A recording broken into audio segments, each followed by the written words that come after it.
Are we live? Okay. I mean, this could all be. Yeah, I think that's the cool thing is we don't have to be rigid. Yeah, because you can cut all this out. Yeah. Or I can keep it on. This will be like a blooper reel. This is the intro. Yeah, it should be. And keep in mind that we are completely ignorant and uneducated on everything we talk about. So we're not trying to act like we're experts on any of this. We are not. Our first topic will be discussing having a relationship while you're in a band, specifically a cover band. A cover band. Because that's what we deal with, basically. Yes. So, since I haven't dated anybody in over 10 years, if you want to, that's crazy. If you want to take this one, I mean, you've been in bands forever. Yeah. Since I've known you. I've dated girls in my own small local band. I've dated girls when I was doing the local age stuff, and I've done it when I'm in the cover bands. I've known all these girls myself. You have personally. So I have witnessed all this. Yes. Yeah. You have seen the. It's been good. Yeah. Good enough for we can talk about it and yes, it be entertaining. And yes, and everybody else can learn. So I mean, obviously, it's hard. Yeah. To maintain a relationship and be in a band and which eats up most of your weekends and it's just not normal. It's not normal. You miss a lot of weddings and Well, that's fine. Birthday parties. Yeah, but when you're dating a girl, she really wants to go to this wedding, and you're that's like, well, true. I can't. I have a show. It's funny that the common thing is, well, can't you just get somebody else to do it? Yeah. It's no, you can't. No. I mean, you can, but then it ends up costing you money, and then there's rehearsal times and all that stuff that factor in. Yeah, looking from the outside, it just seems like, I guess not any different than any other relationship, but it just seems like there is a lot of bullshit, fighting, most of it fueled by alcohol, I would say. Alcohol and the fact, and depending on the kind of band that you're in, the hair metal, there's a lot of girls at the shows, so it's there's alcohol kind of just is there's already a fire there, a jealousy fire, and then when you put alcohol on top of it, it just kind of explodes. Now let me ask you this, do you find it easier or better if it's a girlfriend that comes to all the shows, or does it work better where she doesn't come to any shows? Because I've seen both scenarios, and I don't have a problem with either one of them. Mm-hmm. And I'm just wondering, in your opinion, does anyone work better than the other? In all honesty, I think it depends on the girl, because there's the thing that I like, and with Sarah, who I'm dating, she's in the scene, she's in the industry, so she's more familiar with it. But for girls that aren't, sometimes it gives them peace of mind. This is what I'm doing. At a show, I think a lot of girls think that you show up to your show and you party and there's chicks all over the place, and then you play your show and after there's chicks all over. It's which is the case sometimes. It is the case sometimes, but not always. Right, and it's me personally, I have my routine and making sure that sets are printed and all that stuff's going on. So I'm working pretty much the whole time. I'm not really mingling as much. That has helped in some cases, because there's been relationships where the girl comes out and she's like, well, you're just doing all this because I'm here. Typically you're doing this. It's well, then I don't. Well, they're never going to believe. They're never going to believe whatever you say. And it's wild to me. The most hilarious thing to me is so many girls are attracted to guys that play in bands, and they want to be with a musician, and then once they're dating a musician, they want them to quit. I've seen that too. Yeah. Okay, we'll be back in a few seconds. So real quick, just some upcoming shit coming to Bourbon Street. Not shit, but it's shit. It's good shit. You got the Hairband Night, November 17th, 1-year anniversary, which you will be playing bass for. I will be participating in that, yes. And I did see that we are playing Cheap Trick, The Flame. We are going to do The Flame by Cheap Trick. Secretly one of my favorite songs. Amazing. Also the Boy Band Night, Thanksgiving weekend, November 25th. At Bourbon Street, which is typically probably the biggest show of the year every year. Mm-hmm. So that's a good one. I believe they are taking reservations already for both of those shows if you just call Bourbon Street. Yes.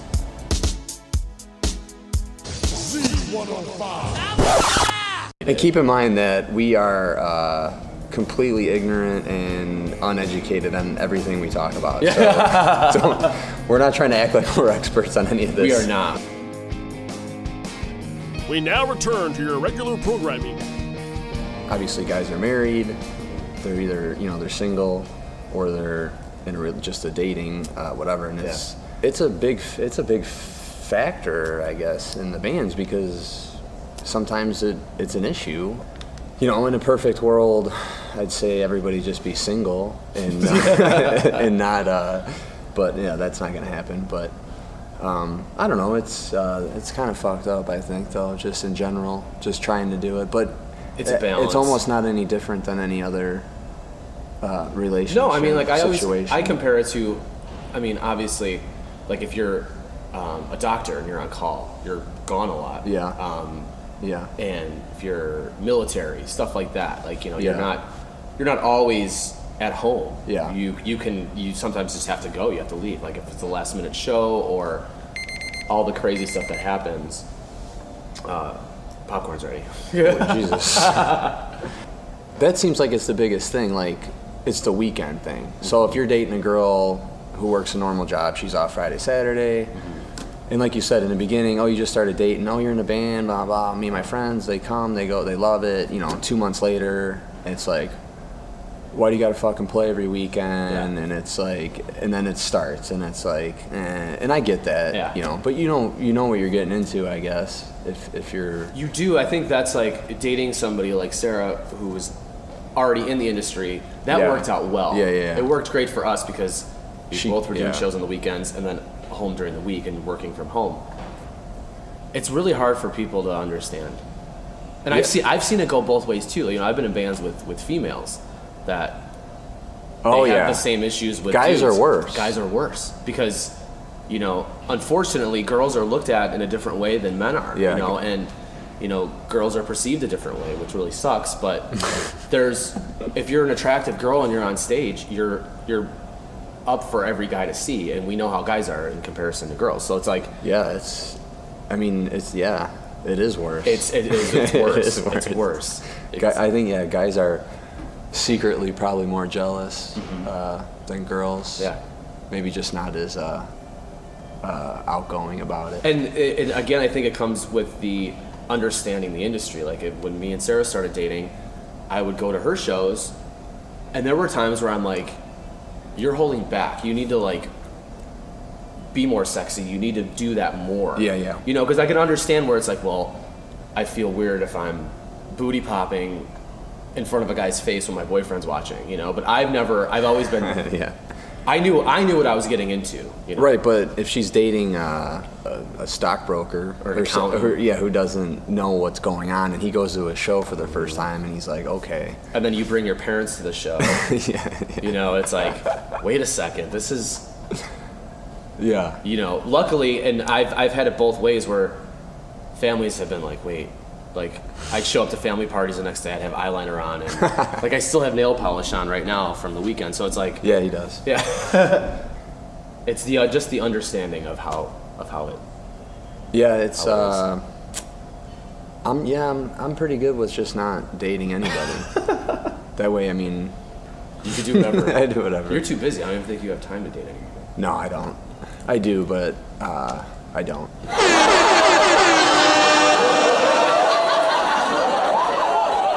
And we will be right back. Okay, so some more shit going on at Bourbon Street. Good shit, though. So the whole Thanksgiving weekend at Bourbon Street is just like stacked. Basically, just move in to Bourbon Street for that weekend. Yeah. Black Wednesday, Rod Tough Girls, phenomenal. Awesome. And then Black Friday, the day after Thanksgiving, 16 Candles, phenomenal. And then Bobby McClendon is in town from Nashville doing nice. country that night, so that's a huge night. And like we talked about before, Saturday the 25th, boy band night, Bourbon Street, phenomenal. That's a loaded weekend. Yeah, great. I'm literally like, bring a tent, just stay here from Wednesday to Saturday. Yes. And then go home Sunday morning. You'll be fine. Yeah. You'll be fine. Z105. And keep in mind that we are completely ignorant and uneducated on everything we talk about. So we're not trying to act like we're experts on any of this. We are not. We now return to your regular programming. And especially, I think you brought up a good point with the alcohol. Alcohol doesn't help any situation.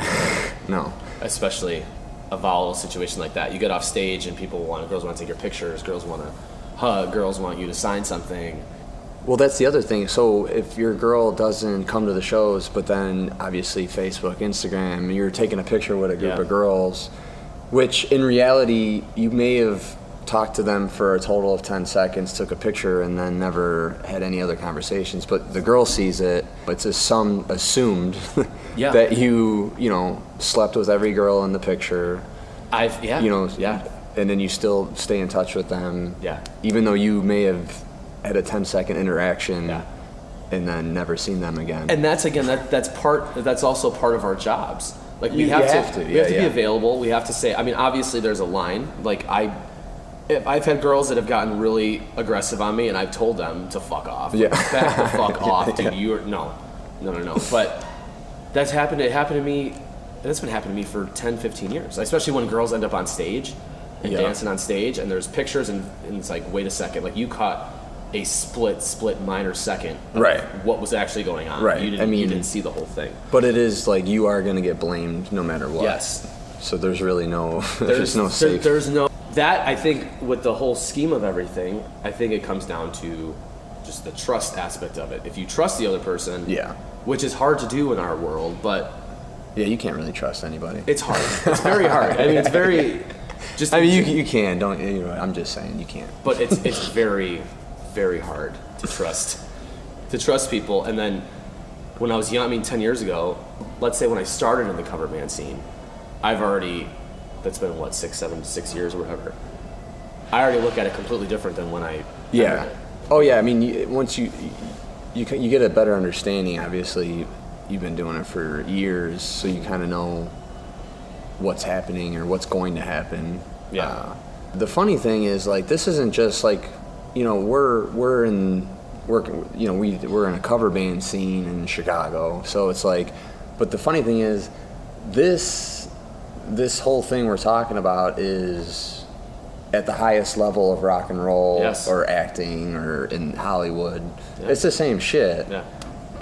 Look at fucking Gene Simmons and all that bullshit. It's like, it's the same shit. It's no matter what level of expertise you want to consider us at. It gets crazier. Even. It's worse. It's worse. It's worse.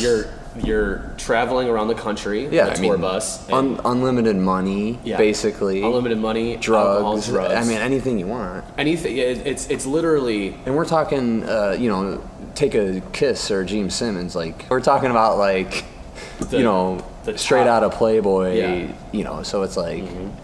That's fucked up. It's a hard thing. Like I remember, like Dave Grohl is probably my biggest idol, and him just talking about how they get their family through all of it. I mean, it's a tricky thing, but it just comes down to trust and having a thick skin. Like if you're a girl dating a guy in a working band. Yeah. Now there's a difference between like a working band and like a hobby band. Yeah. Working bands to where you're playing bigger shows, you're traveling. In a situation where maybe your family or kids or whatever relies on the money to come in. So it is for a reason, as opposed to a hobby band where maybe that's just supplemental income. Exactly. Yeah. But that actually adds another layer to it, to where it's like, this is a job. Like, we're making money and we're providing a service. Yeah. So you can't just be like, well, just don't do that show. Just don't play this weekend. Like, I've had that so many, like, I don't know, I haven't had a New Year's at home in years, and it's because it's a good money. It's a good money night. Yeah. Whether I'm playing in a band or working production or doing something, you know. You can almost look like, say you're dating a girl that dances at a strip club or something. Yeah. It's really the same thing. Like, that's tough. Yeah. But a lot of times you talk to that girl and it's the same thing. She's like, I'm just doing this for money. I mean, obviously it's a little more than playing in a band. Yeah. There's a little bit more. It's the same concept, maybe to the next level. But But you can't meet a girl at a strip club who's stripping and then decide that you want to date her and then ask her to not strip. That's what I'm saying. Yeah. It's like, it's the same exact thing, and every guy that's probably in that situation is trying to get her to quit. Yeah. But he's also probably spending her money as well. Yeah. It's tough. I'd actually like to hear what other people got to say, because almost everybody we know is basically in this situation. Yes. For the most part. Yeah. I mean, even if you're not in the band, but bartenders, servers, cocktail shot girls, it's all the same. Same thing. Everybody's in that same boat. Yeah.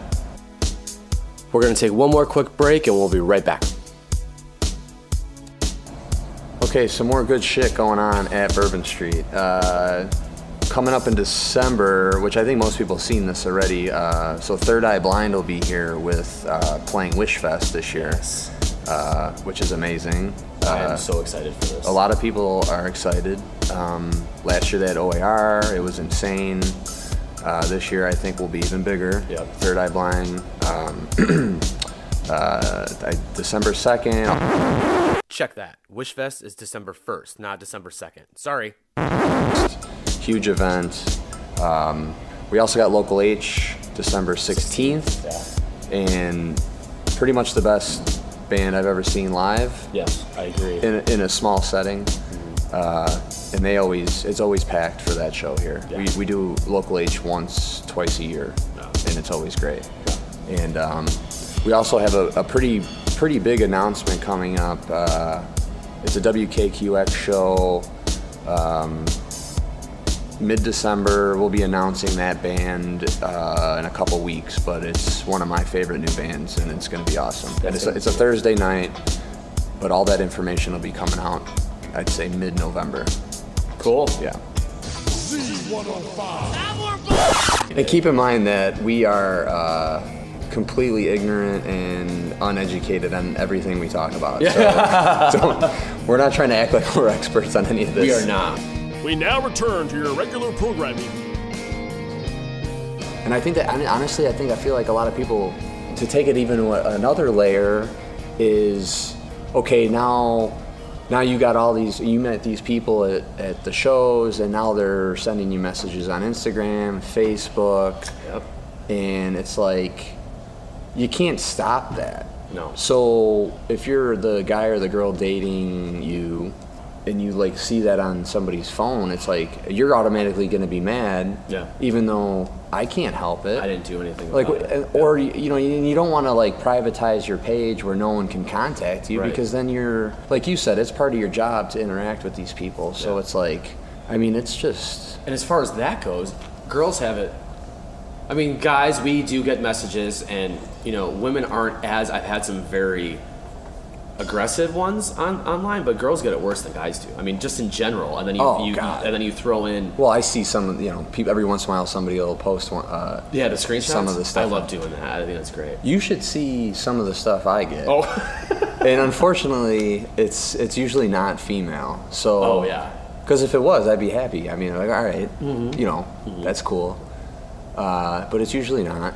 Yeah. Which is okay. I don't care. Yeah. And I'm very like, I don't get offended. Right. At all. Usually, I mean, and you get weird shit.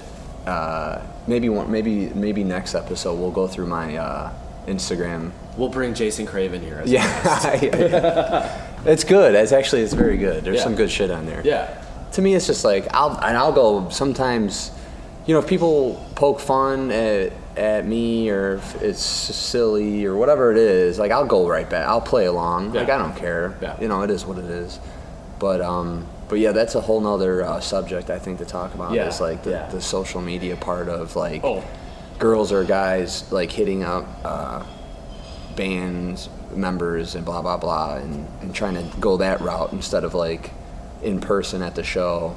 Because that's where it gets created. Like if you're only, like I could give this advice to guys from being in bands with girls and from, dating one now who's in the industry. Like, if you want to talk to a girl, talk to the girl. But when you send like a bunch of messages, and then when you're at the show, don't say anything. Yeah. You just sit there creepily. It's weird. It's creepy. But like, it's going back to like the relationship thing. I found the thing that works the best is having full, like, here's my messenger. Here's all this shit. That's the only way. Yeah. Because otherwise, the mind's gonna wander, and it's just gonna constantly be like, well, is he talking to somebody else? But it's like, well, no, I'm not, because you could, like, me and Sarah have open access to both of our accounts, and which is crazy. It's because crazy. I don't even have a girlfriend or a boyfriend. But I still don't. Like, if someone grabs my phone to like look at pictures, I get nervous because I don't know what the fuck's. I do. Because I don't even know what the fuck's on here sometimes. Mm-hmm. I mean, if you go through my phone, I'd have to like be there with you to explain what you're looking at. Because if you like. You get in the photo gallery section, and then you're gonna be like, okay, like what the fuck is this guy? Yeah. Like I would have to be like, okay, let me explain why that's in there because it's fucked up. But it took me years. I mean, for years I'm like, no, like you should just trust me. You know, we're dating. You shouldn't have to have access to all that stuff. But then I found, like, I said, if I'm not being a fucking scumbag, and then you just I have nothing to hide, Right. and it makes things a lot easier for the relationship. Oh, totally. Which it's very hard to say give two people to agree like, here, you can look at my phone whenever you want, whatever. Because what sucks is, like I was saying, is there might be stuff being sent to you on there that you have no control over. Yeah. And what if some random sending you like a titty picture or something, and Sarah's like happens to be decides like at that moment she's gonna check your phone. Yeah. Even though you may have never even met this girl or talked to her. Yeah. Or maybe you briefly talked to her at a show or something. So it's like if I was your girlfriend, I'd be pissed. Yeah. Or right away. And then you'd have to like, oh no, I don't even know this girl. I don't even know who it is. And then you got to play that game. Yeah. And it's like, and then at the end of the day, you're still going to want to save that picture. Probably. Or at least send it to somebody so they can save it. Like this just happened to me.